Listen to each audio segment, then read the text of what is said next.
Well, conservatism, people who write about conservatism know that the idea is a vexed one in some ways, that conservatism as a political ideology contains within itself several different strands that are in some ways really at odds with each other. So one strand flows from, I guess you would say, the reaction against the French Revolution and Edmund Burke, and the whole idea that it's impossible for people to consciously make efforts to change society, that doing so is dangerous, that it destroys tradition, it destroys organic social relationships, and that it ultimately will lead to violence and social chaos. So in some ways, you shouldn't really try to change anything. The only way that things can change and should change is or slowly through unconscious processes and the working out of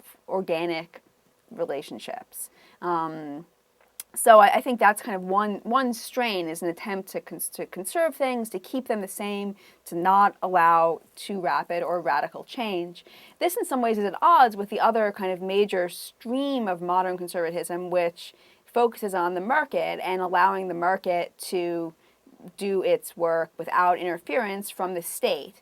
And the thing is that even though there's a lot of continuity between these positions in some ways, where the people who are pro-market want to prevent the conscious intervention of the state or of collective groups imposing their will on the market.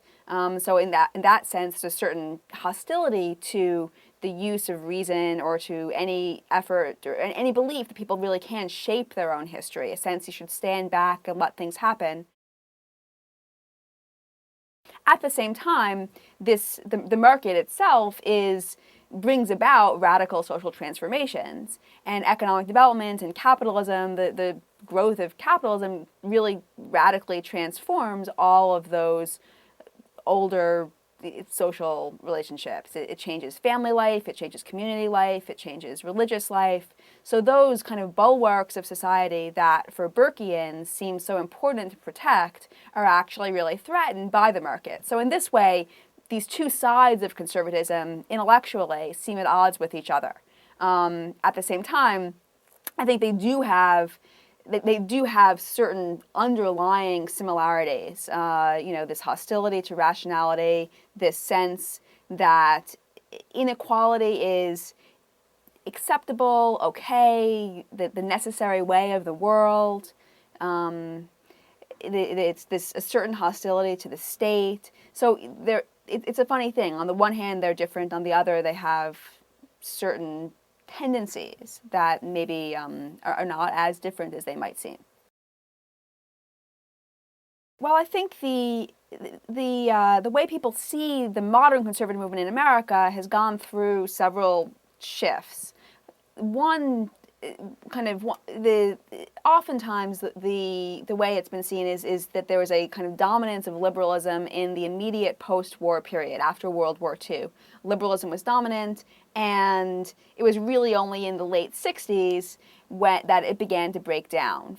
When the liberal order was attacked by the New Left and by radical groups, which in turn were attacked by the radicalism of these groups prompted a backlash from the people who had previously made up the backbone of the Democratic Party, white, working class, ethnic voters in cities in the North, and also the support of the white South for the Democratic Party. So frequently the way it's been seen is that there was this backlash in the late 60s and early 70s, and that led to Nixon's election and then later on to Reagan's election at the end of the 70s and the decline of the New Deal order. So that's one way it's been seen. And however, there have always been other ways that historians have seen the rise of American conservatism. Many have linked it back to the immediate post-war period itself, when you see the growth of an intellectual conservatism, the founding of National Review in the mid-50s. Some people go back even further to the New Deal and see the reaction against the New Deal as the real birth point of modern conservatism. So there's the suggestion that there's been kind of the growth of a grassroots conservative activism throughout the 50s and 60s and 70s, and that movement, that kind of forward-looking grassroots movement, is really what has given conservatism its staying power, not just the backlash of the late 60s and early 70s, but also this longer underlying trend. I mean, I think there are historians who go further still and say the Ku Klux Klan, the rise of big business in the late 19th century, that you can find the dominance before the New Deal of a laissez-faire set of economic ideas, that all of these parts, kind of racial conservatism, religious fundamentalism, market ideology, all of those things go back before the New Deal. And so in some ways they were there waiting to be reawakened. So that's yet another view.